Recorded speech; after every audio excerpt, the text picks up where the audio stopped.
superheroes are the lead characters of modern blockbuster cinema.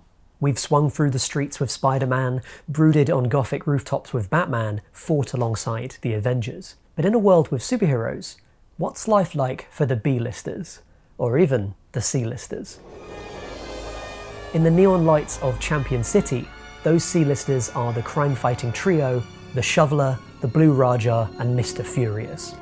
Despite their attempts at thwarting evil in snazzy costumes, they're overshadowed by city hero Captain Amazing, in part because they're not terribly good at their job.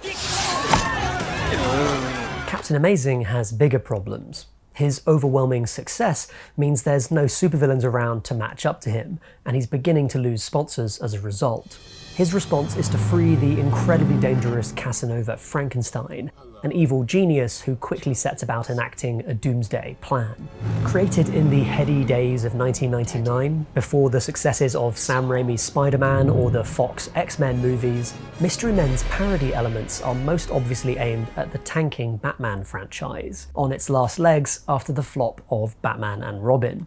The sweeping neon and statues production design is cribbed straight from Schumacher's style, and the toyetic, merchandise-obsessed Captain Amazing is a clear dig at the array of gadgets and gizmos at Bat Clooney's disposal. But the IP actually predates those movies, deriving from the surreal superhero parodies of Bob Burden's Flaming Carrot comics, first published in 1979.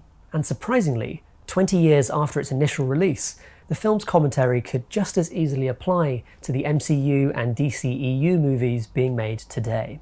Directed by Kinker Usher, the sole fiction film made by him, a prolific commercials director, the visuals of the film are rich and poppy. The production design of Champion City in particular always delights, a mashup of pulp and sci-fi influences. It's an uber metropolis with elements of many cities.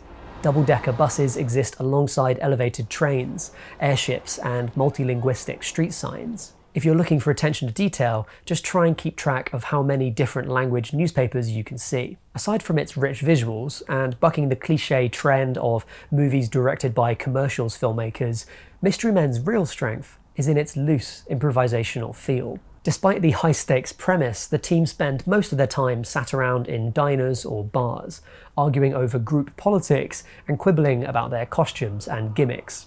You're the master of cutlery. You can't throw a knife sometimes? No, I when someone's can't. trying to kill me? You can't use a rake sometimes? No, I'm the shoveler. Well, I'm the Blue Raja. I'm not Stab Man. I'm not Knifey Boy. I'm the Blue Raja. In fact, no character really has particularly impressive powers, with probably the most powerful being a telekinetic bowling ball or the ability to fart in very specific ways.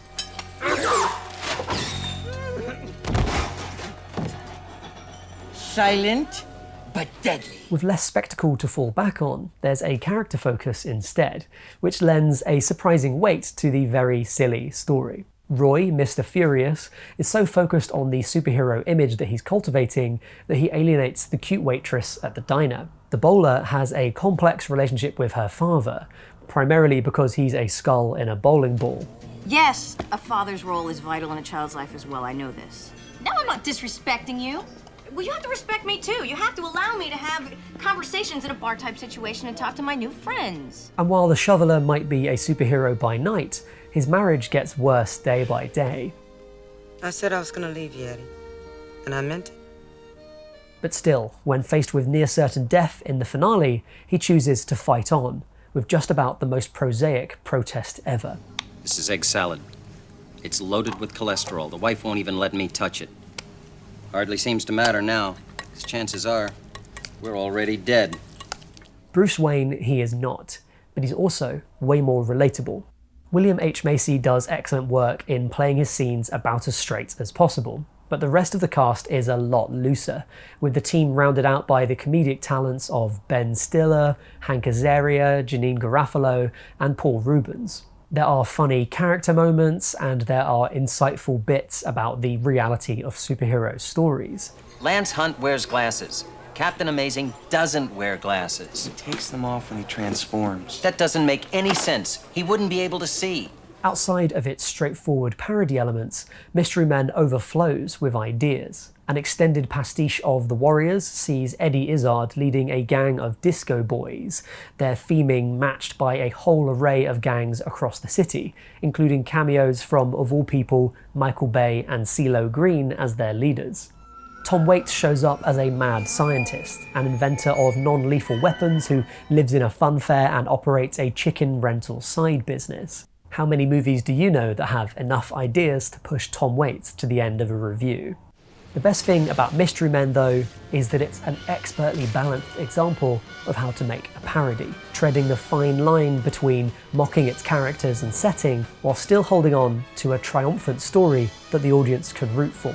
And that's why the biggest surprise of all about this comedy movie is that it's also an excellent superhero film.